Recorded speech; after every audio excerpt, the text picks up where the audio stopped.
নমস্কার সবাইকে, গল্পাঞ্জলি চ্যানেলে আপনাদের স্বাগত। আমি রুমকি। আমার আজকের নিবেদন ঈশা দে রচিত ছোট গল্প লায়লা।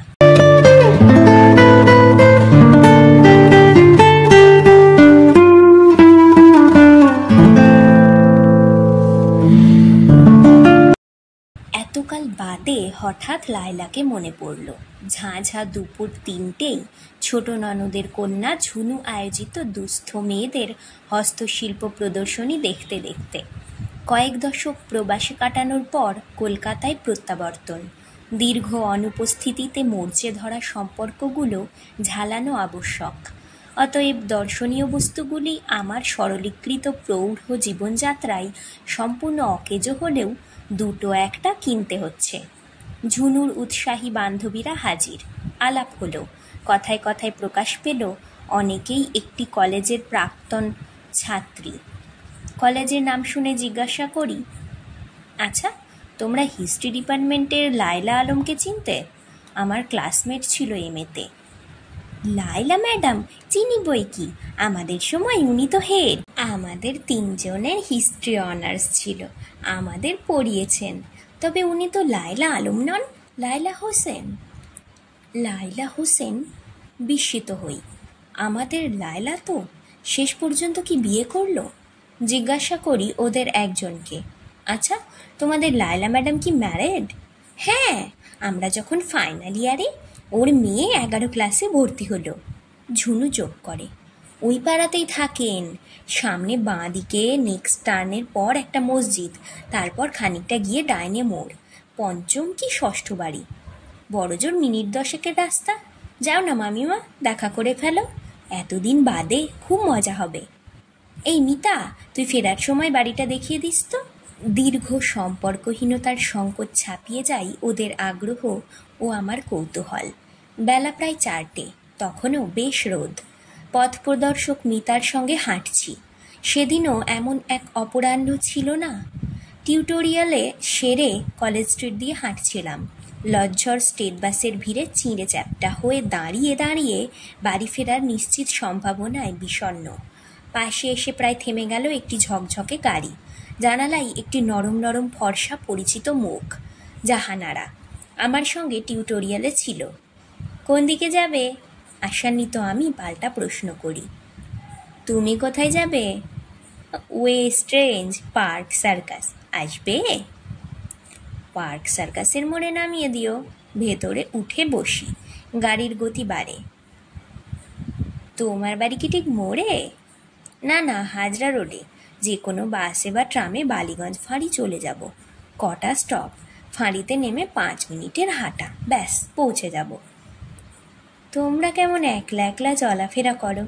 আমাদের তো গাড়ি ছাড়া বেরুতেই দেয় না। তোমরা অর্থাৎ সংযুক্তা, পূরবী, মালা, অনুসুয়া ও আমার মতো সংখ্যাগরিষ্ঠ মেয়েরা, যারা ক্লাসে অধ্যাপকের ডাইনে বাঁয়ে বেঞ্চিগুলোতে ছড়িয়ে ছিটিয়ে থাকে।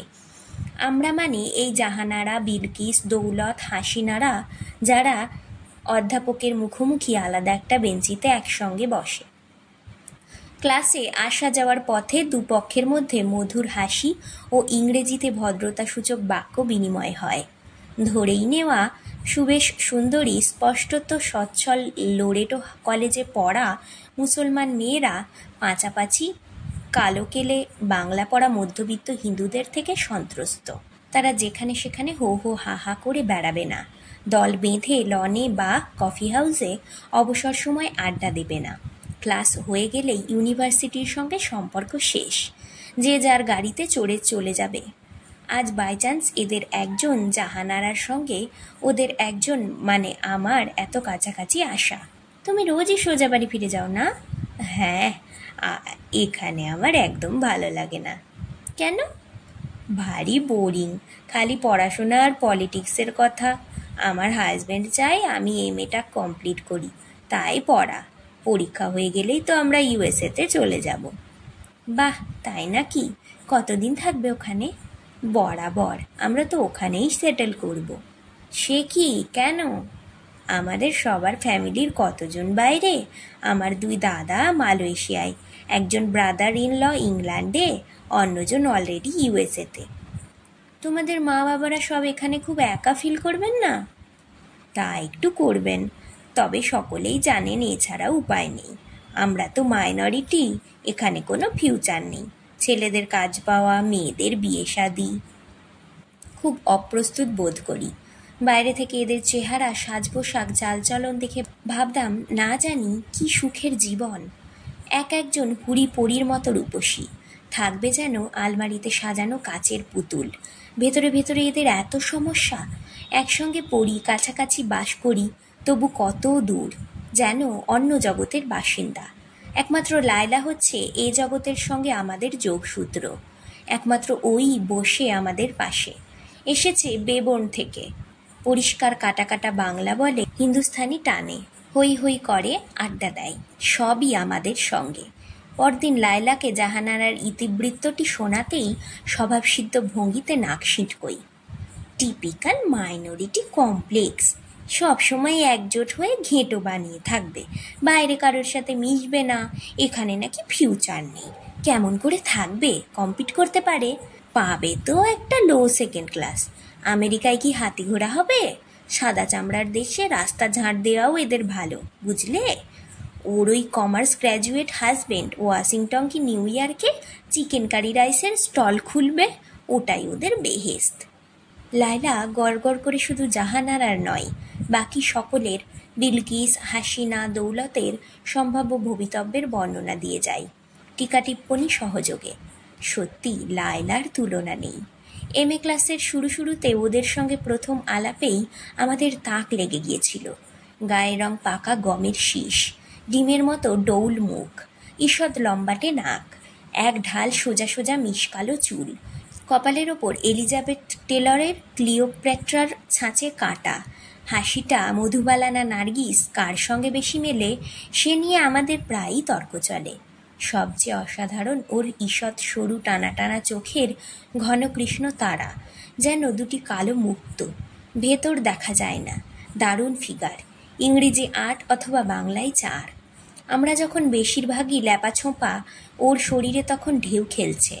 পরিচয়ের পর আমরা সগর্বে ওকে বিজয় কেতনের মতো সঙ্গে নিয়ে কফি হাউসে বসেছি। ওই পাটপিট মুখে কথায় কথায় জানালো মেটিয়াবুরুজের নবাব বাড়িতে ওর মাসির বিয়ে হয়েছে। আমরা তো থ্রিল্ড। ব্রিটিশ তারা উৎখাত ও নির্বাসিত অযোধ্যার নবাব ওয়াজিদ আলী শাহর জব ছোড় চলে লখনৌ নগরীর করুণ উচ্ছ্বাসের স্রোতে ভেসে গেলাম। লায়লা শুনতে শুনতে বলে, ওই নবাবের ওয়ারিশ এখন কি করে জানো? একটা মস্ত বিস্তারায় শুয়ে থাকে, মাথায় দুটো বালিশ, সঙ্গে দুধারে দুটো পাশ বালিশ, দুটো কান বালিশ, আর কান বালিশ দুটোর ওপর দুদিকে রাখা এক একটা দুটো বই। দুটো বই কেন? যখন যেদিকে ফিরে শোয় তখন সেদিকে রাখা বইটা পড়ে। হি হি হি। সনাতনী ধর্মাবলম্বীদের নিয়ে ঠাট্টা তামাশাই লায়লার মুখে খই ফোটে। আমাদের মুখে মোগলাই খানার তারিফ শুনে একদিন নিরীহ মুখে বলে, ওই জাহানারা বিলকিস দৌলতের বাড়িতে ওরকম রান্না হয়। আমার বাবা তো ডাক্তার, বলেন ওদের সকলের নসিবে লেখা বালতিতে বসা। আমরা অবাক, বালতিতে বসা মানে? একটা বড় বালতি ভর্তি উষুম গরম জলে কফোটা অ্যান্টিসেপটিক ঢেলে পিছন ডুবিয়ে বসে থাকা। নির্ঘাত অশ্ব হবে কি না? নবাবী খানা খাওয়ার পরিণাম। লায়লারা খুব আধুনিক। বাপ ঠাকুরদা সকলে আধুনিক শিক্ষায় শিক্ষিত ডাক্তার, উকিল, প্রশাসক। লায়লার নিজের রোল মডেল ওর বড়দিদি নূরজাহান। ওদের 5 বোনের মধ্যে বড়দি নাকি মৃতা মায়ের অপরূপ সৌন্দর্যের খানিকটা পেয়েছে, যার তুলনায় সে নিজেকে পেতনি মনে করে। যেমন রূপ তেমনি মেধা বড়দির, ইংরেজি উর্দু দুটোতেই দারুণ। বিয়ে হয়েছে পাকিস্তান সিভিল সার্ভিসের বড় চাকুরের সঙ্গে, স্বামী ঢাকার রহিস পরিবারের ছেলে। লায়লা একবার রাওলপিন্ডি ঘুরে এসে তাদের পোশাক পরিচ্ছদ, খানাপিনা, চলাফেরা, বাড়িঘরের যে বর্ণনা দিল তাতে আমরা হাঁ। একেবারে জেট সেট, সব কিছু ফরেন, গাড়ি থেকে কসমেটিক পর্যন্ত। কলকাতায় যখন বড়দিরা আসে লায়লার মুখে শুনি তাদের ঊর্ধ্বশ্বাস শপিং আর পার্টি, পার্টি আর শপিং। এরকম যার বর্দি সে যে ট্যানারি কি হোটেলের মালিক বা মালদা মুর্শিদাবাদের জমিদারের অবশিষ্ট ভোগীদের তুচ্ছ-তাচ্ছিল্যের চোখে দেখবে সে তো জানা কথা। মজা হলো লায়লা যাদের থেকে নিজেকে এত ভিন্ন প্রমাণ করতে সর্বদা উদগ্রীব তাদেরই নারী নক্ষত্রের সব খবর কিন্তু রাখে। একদিক দিয়ে তাদের বড় কাছের মানুষ। কার সিভিলিয়ান চাচার ইরানি বউয়ের দিমাগে মাটিতে পা পড়ে না, কার ঠাকুরদা খিদিরপুরের ডকে মজুর যোগান দিয়ে দেদার টাকা কামিয়েছে। সেন্ট্রাল ক্যালকাটায় কাদের কটা বড় বড় ম্যানশন আছে। এডিনবরায় ডাক্তারি পড়তে গিয়ে কার বাবা কবার ফেল করেছিল, কার দিদির বিয়েতে আলিগড়ের বরপক্ষ এসে চোস্ত লখনৌ উর্দুতে বাতচিত শুরু করলে পার্ক সার্কাসের মেয়ে পক্ষ একেবারে ডেবলু বনে গিয়েছিল। কাদের বাড়ি একটা চিড়িয়াখানা, কারণ বাবা মা দুজনেরই আগের পক্ষের ছেলেমেয়েরা এ পক্ষের ছেলে মেয়েদের সঙ্গে একই জায়গায় থাকে, ইত্যাদি যাবতীয় গোচর অগোচর বৃত্তান্ত লায়লার মুখে শোনা যায়। সবচেয়ে বেচারি হচ্ছে আমাদের হাসিনা, থাকে ওদের ঠিক উল্টোর দিকের বাড়িতে। রাস্তার ওপরে দোতলার খোলা ছাদে ওর চার দাদা নাকি লুঙ্গি পরে খালি গায়ে পাড়াশুদ্ধ মেয়েদের দেখিয়ে দেখিয়ে বুক ফুলিয়ে পায়চারি করে। ভারী ডাঁট, কারণ ওরা Syed, direct descendant of the prophet. একবার যদি পয়গম্বরের বংশধরদের চেহারা আমরা দেখি, সব কটা কালো কালো মোষ। লায়লার সাংঘাতিক সাহসে আমরা চমৎকৃত। একবার ক্লাসের বাইরে করিডোরে হাসিনা লায়লাকে সবিনয়ে কি বলল, এবং লায়লার উগ্র সহাস্য উত্তর শুনে ম্লান মুখে ফিরে গেল নিজেদের নির্দিষ্ট বেঞ্চিতে। লায়লাকে জিজ্ঞাসা করি, কি বলছিল হাসিনা? এসেছিল ওর ছোট দাদার জন্য টোপ ফেলতে, দিলাম হাঁকিয়ে। এন্তেকাল পর্যন্ত এন্তেজার করুক, পাকিস্তানে চলে যাচ্ছে। তা যাক, মজনু রে, একদম বেহায়া ওরা, বুঝলে? বাপের বিয়ের কিস্সা ভুলে গেছে। কি কিস্সা, কি কিস্সা?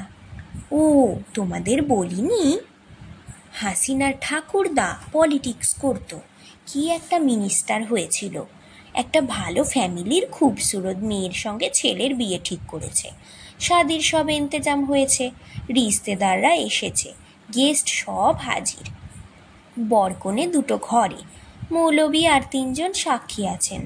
আমাদের যেমন কাষ্ট তেমন কনেকে পর্দার আড়াল থেকে মৌলবি জিজ্ঞাসা করলেন, অমুকের পুত্র অমুক এই কাজ করে, এত দেনমোহর দেবে, তুমি কি তাকে কবুল অর্থাৎ গ্রহণ করবে? কনের বলার কথা কবুল। আগের মেয়েরা তো লজ্জায় শুধু মাথা হেলিয়ে সম্মতি জানাতো, আশেপাশে বয়স্করা কবুল কবুল বলে দিতেন। হাসিনার বাবার কনে কি করলো জানো? দুদিকে মাথা নেড়ে জানালো সে কবুল করবে না। হি হি হি। তারপর আর কি, শাদি হলো না। শহর শুদ্ধ লোকের কাছে একজন সৈয়দের নাক কাটা গেল। তারপর থেকে ওরা আমাদের ফ্যামিলিকে টার্গেট করেছে। কেন কেন? তোমাদের ফ্যামিলিকে কেন? বারে, যে মেয়েটি ওর বাবাকে কবুল করলো না সেই তো আমাদের আম্মি মা। কি ফ্যান্টাস্টিক! আমরা হই হই করে আরেক রাউন্ড কফির অর্ডার দিই। লায়লার অসামান্য মায়ের খাতিরে 2টো মশলা ধোসাও বলা হয়। আমরা যদিও 5 জন, 2টো ধোসা সমান 5 ভাগ করার দায়িত্ব লায়লার। ও সর্বদা বলে, তোমরা হিন্দুরা ভাগাভাগির কিছুই জানো না। একটা মুসলমান সম্পত্তি রেখে মরলে এত ভাগ হয়, গাঁ শুদ্ধ লোক কিছু না কিছু পায়। দাও, আমাকে দাও। এত হাসি ঠাট্টা গল্পগুজব, ঘন্টার পর ঘন্টা একসঙ্গে কাটানো, তবু কোথায় যেন একটা ব্যবধান। লায়লাকে ঘিরে একটা অজানার বলয়। ও কখন যে কী করে আমরা বুঝি না। আমাদের চোখের আড়ালে ওর যে জীবন তা শুধু আভাসে আমরা পাই। যেমন একদিন কথায় কথায় প্রকাশ পেল ওকে নিয়ে নিয়মিত ছবি আঁকেন কজন শিল্পী। হ্যাঁ, তাঁরা সকলেই মহিলা এবং নগ্নচিত্র নয়, তবুও চিত্রকরের মডেল হওয়ার কথা 60-এর দশকের গোড়াই আমাদের কাছে অকল্পনীয়। কি করে হলো? ওর ঈষৎ সরু টানা টানা চোখের ঘন কৃষ্ণ তারাই উত্তর মেলে না। ওদের বাড়িতে একবার ঈদের নেমন্তন্নে গিয়ে ওর বাবার সঙ্গে আলাপ। শ্যামবর্ণ লম্বা চওড়া ভদ্রলোক, খাঁটি পশ্চিমবঙ্গীয় বাংলায় কথা বলেন, রোজা রাখার স্বাস্থ্যসম্মত ব্যাখ্যা দিলেন। দেখা গেল হিন্দুদের কবে কবে উপবাস বিধেও সে সম্বন্ধে উনি আমাদের সকলের যে ঢের বেশি ওয়াকিবহাল। হিন্দু বিধবাদের দীর্ঘায়ু লাভের প্রধান কারণ তার মতে নিয়মিত উপবাস। জ্ঞান ট্যান নিয়ে আমাদের লজ্জা না করে খেতে বলে নিজের ঘরে চলে যান। মনে কোথায় যেন খটকা লাগলো। লায়লার দিকে তাকালাম। ওর মুখেও কোনো প্রতিক্রিয়া নেই। দু চোখের তারায় ঘন কালো দুটি মুক্তোর অতল রহস্য। এমএ পরীক্ষা শেষ। আমরা ধীরে ধীরে পরস্পরের কাছ থেকে দূরে সরে যাচ্ছি। বিবাহ, সংসার, কারো বা সঙ্গে চাকরি, অন্য শহরে, এমনকি অন্য দেশে, যে যার নিজস্ব বলয়ে আবর্তিত। সকলেই মাঝে মাঝে উৎসে ফিরি, অর্থাৎ পিত্রালয়ে, কলকাতায়। আত্মীয় পরিজন, দেখা সাক্ষাৎ, ব্যস্ততার মধ্যে পুরনো বন্ধুদের সঙ্গে যোগাযোগের একমাত্র সূত্র অনুসূয়া, কারণ সে ঘাঁটি আগলে আছে, কলকাতায় স্থায়ী। যেমন লায়লা। সম্ভবত দুজনেই কুমারী এবং অধ্যাপিকা বলে নিজেদের মধ্যে যোগাযোগ বজায় রইল। অনুসূয়ার পরীক্ষা হতে না হতে অকস্মাৎ পিতৃবিয়োগ। ভাই বোন ছোট, তাদের দায়িত্ব নিতে নিতে কয়েক বছর কেটে গেল। বেচারার চেহারাটাও মামুলি, ফলে সেই যুগে মেয়েদের বিবাহযোগ্যতার নির্দিষ্ট বয়সসীমা অতিক্রান্ত। কিন্তু লায়লা তো সুন্দরী, দায়বিহীন পরিবারের আশ্রয়ে নিরাপদ। তার ওপরে চারটে দিদি বিবাহিত এবং প্রতিষ্ঠিত। লায়লার বিয়ে শাদী হলো না কেন? যাতায়াতের মধ্যে একবার শুনলাম বিলেত গেছে উচ্চতর শিক্ষা লাভে। একটু অবাক লাগলো। চাকরিতে ঢুকেছে বটে, সে তো পাশ করে অনেকেই ঢোকে, কিন্তু ঠিক বুদ্ধিজীবী পড়ুয়া টাইপ তো লায়লা নয়। কিছুদিন পরে শুনি কোন সাহেবের সঙ্গে ভাব। পরের বার কলকাতায় এসে জানলাম লায়লা এখন দেশে, আবার একলা। কৌতূহল বশে ফোন করি, কি লায়লা, কেমন আছো? আরে বিনোতা, এতদিনে আমাকে মনে পড়লো, ইত্যাদি। সাহেবকে মনে ধরলো না? সাহেব খেপেছ? আলাপ হতে না হতে ওরা শুরু করে কন্ট্রাসেপটিভ নিয়ে আলোচনা। এত নীরস যে কি বলবো। একটা ইন্ডিয়ান হলে অন্তত দুটো শয়ের কি রবি ঠাকুরের লাইন আওড়াবে। কিন্তু লায়লা, জীবনে কবিতার চেয়ে কন্ট্রাসেপটিভ বেশি ইম্পর্টেন্ট, সাহেবরা প্র্যাকটিক্যাল। উফ বিনোতা, তোমরা নিজেরা গিন্নিবানি হয়ে আমাকে দলে ভেরাতে চাইছো।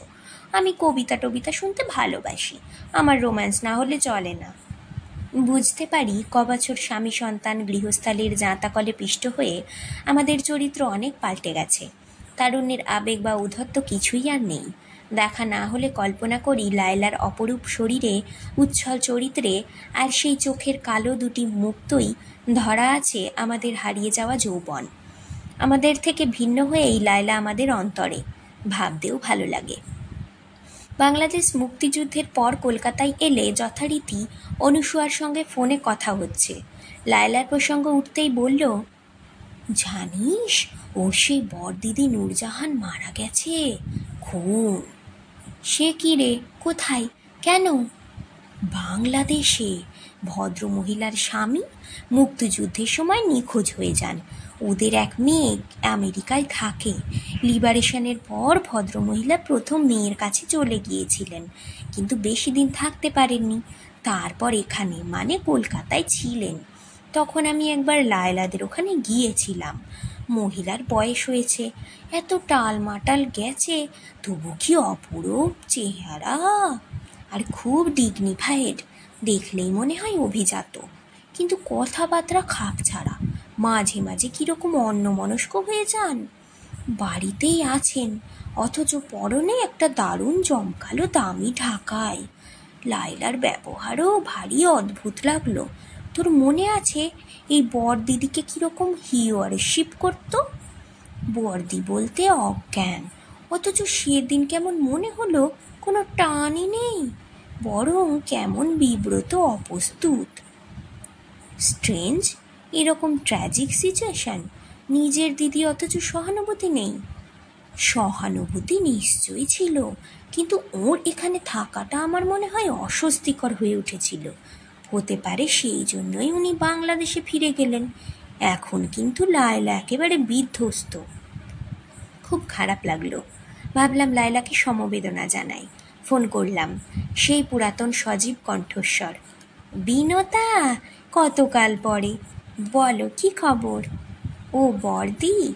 হ্যাঁ, মারা গেছে। ট্র্যাজেডি তো বটেই। হবে না আরও পাকিস্তানি বিয়ে কর? না পাক অপবিত্রদের দেশে ছেড়ে পবিত্র ভূমি পাকিস্তান কেমন জায়গা টেরটি পেল জান দিয়ে। কিন্তু লায়লা, ট্র্যাজেডিটা তো ঘটেছে বাংলাদেশে। ওটা তো আর পাকিস্তান নয়। নাম পাল্টালে কি স্বভাব পাল্টায়? সব মোগল যুগে বাস করে। জানো কিভাবে মরেছে দিদিটা? এই বয়সেও জুলুম থেকে রেহাই পায়নি। কি করেনি শরীরটাকে! হাতের আঙুলের নখ উপড়ে দিয়েছে, বুক ভর্তি সিগারেটের ছ্যাঁকা। প্লিজ চুপ করো, নিজেকে আর কষ্ট দিও না। কিন্তু এইসব কেন? কারা মারল? আল্লাহ জানেন। আমরা কি করে জানবো? কি করব? এখানে যা হোক শান্তিতে আছি। তোমার ছেলে মেয়ে স্বামীর কথা বলো। বলি। শেষে আবার জিজ্ঞাসা করি, জীবনটা এভাবেই কাটাবে একলা? কেন নয় বিনতা, বেশ আছি। সময় থাকলে একদিন এসো না, দেখবে এত বছরে আমার ওজন 1 কিলোও বাড়েনি, এক গাছা চুলও পাকেনি। আর আমার যে কত কিলো বেড়েছে তা তো আর মাপই করি না। চুলের কথা তো ছাড়ো, শখেদে যোগ করি। সত্যি বেশ আছে লায়লা। দৈনন্দিন গ্লানি, বয়স, অভিজ্ঞতা, শোক, দুঃখ সব দিব্যি হাসির মতো গা থেকে ঝেড়ে ফেলে বাস্তবে সাঁতরে চলেছে। মামিমা, এই যে লায়লা ম্যাডামের বাড়ি। আমি এবারে যাই।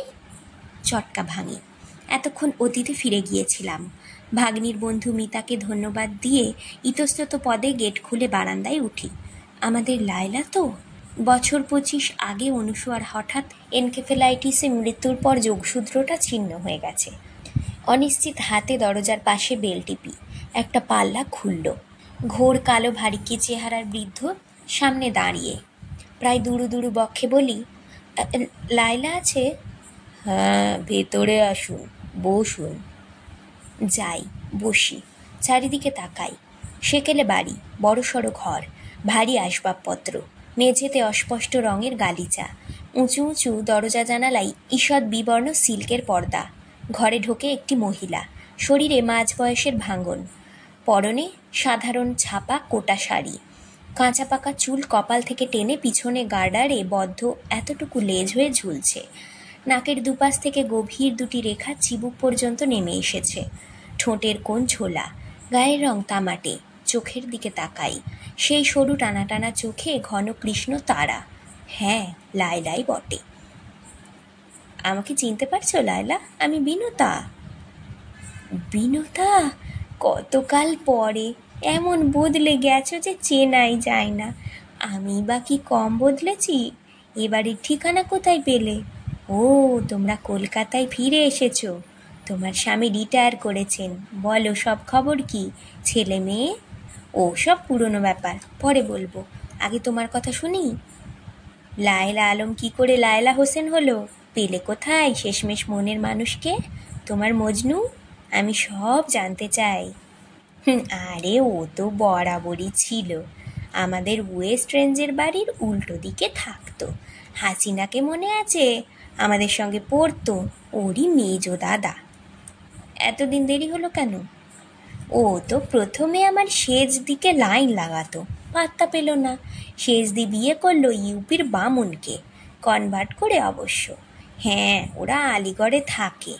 এদিকে এনার রোগ চেপে গেল। সব সময় তো আমাদের সঙ্গে রেশারেশি ছিল। একটা বাঙালি মেয়েকে সিভিল ম্যারেজ করে বসলো। আরে বাবা, সেকুলার হওয়া অত সোজা? দিনের পর দিন জিরে বাটা দিয়ে পোনা মাছের ঝোল, শুক্তো, চচ্চড়ি, জলের মতো ডাল খাওয়া। হিন্দু স্ত্রী এদিকে বাড়িতে পুজোর ঘর বানালো। একটা ছেলে হলো, তাকে সুন্নাত পর্যন্ত করতে দিল না। ভাবো, after all direct descendant of the prophet. খুব সাফার করেছে বেচারা। তখন আমাদের বাড়ি আসতো খেতে, কথা বলতে। বড়দি মারা যাওয়ার পর আমিও ডিপ্রেসড। বলতে পারো দয়া করতে ভালো লাগতো। অন্য দিদিরা সব জোর করতে লাগলো স্ত্রীকে তালাক দিক। সিভিল ম্যারেজ অত সোজা নয়। সে প্রথমত রাজিই হয় না। যদি বা হলো, ছেলেকে দেবে না। তারপর খোরপোশের ডিম্যান্ড। সারা জীবন দেওয়া সম্ভব বলো? ওদের ওয়েস্ট রেঞ্জের বাড়িটা রিমডেল করে কটা ফ্ল্যাট বানিয়েছিল। তারই একটা বউয়ের নামে লিখে দিয়ে 1 টাইম সেটেলমেন্ট। আমি বললাম, বাবা দিয়ে দাও, সম্পত্তির চেয়ে আজাদি বড়। ওই বউটা কি করলো জানো? ডিভোর্সের 1 মাসের মধ্যে ফ্ল্যাট বেচে গড়িয়াতে অন্য ফ্ল্যাট কিনলো। আবার বিয়ে হয়েছে, নতুন স্বামী ছেলেটাকে অ্যাডপ্ট করেছে, তার নাম এখন নীল দাশগুপ্ত। ভাবো, সৈয়দের বংশ। ভাবলাম, তারপর বলি, তাহলে এখন তুমি সুখী, আর কোনো সমস্যা নেই, ভালোই আছো কি বলো?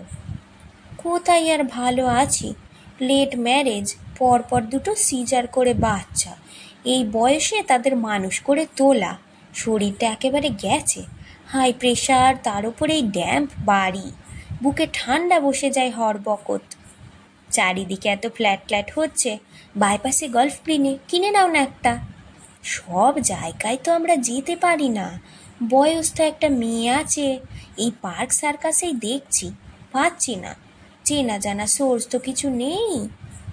তোমার ছেলে মেয়ে কি, স্বামী কি করেন বললে না তো? আর বলার কি আছে, মাইনরিটির কটাই বা রাস্তা খোলা, একটা ছোটো মোটো মেশনারির কারখানা করেছে, লোকাল সিপিএমের সঙ্গে ভালো টার্মস, চলে যাচ্ছে একরকম। ছেলেটা তো জয়েন্টে কিছুই পেল না, বিকম পড়ছে, পাস টাস করে যদি মিডল ইস্টে যেতে পারে, মেয়ে এমএতে চান্স পেল না, কম্পিউটারের কি কোর্স করছে, কোথায় যে বিয়ে শাদি দেব, এখানে তো আর আমাদের কোনো ফিউচার নেই। শুনতে শুনতে মনে হলো লাইলা কত দূরে, আমাদের মধ্যে কত ব্যবধান, আর যেন কাছাকাছি হওয়া যাবে না। লাইলা কথা বলে চাই, আমি ওর মুখের দিকে চেয়ে থাকি, সেই সরু টানা টানা চোখ, দুটি ঘন কৃষ্ণ তারা, দুটি কালো মুক্ত, ভেতর দেখা যায় না। আজকের গল্প পাঠ এখানেই শেষ। গল্প পাঠ ভালো লাগলে অবশ্যই একটা লাইক দিয়ে যাবেন, আর নিজের চেনা পরিচিত মানুষদের সাথে শেয়ার করে দেবেন। আর আজ যারা নতুন আমার চ্যানেলে, অবশ্যই সাবস্ক্রাইব করবেন। আপনার একটি সাবস্ক্রিপশান আমাকে আরও অনেক নতুন গল্প পড়তে অনুপ্রেরণা যোগাবে। ধন্যবাদ, ভালো থাকবেন সবাই।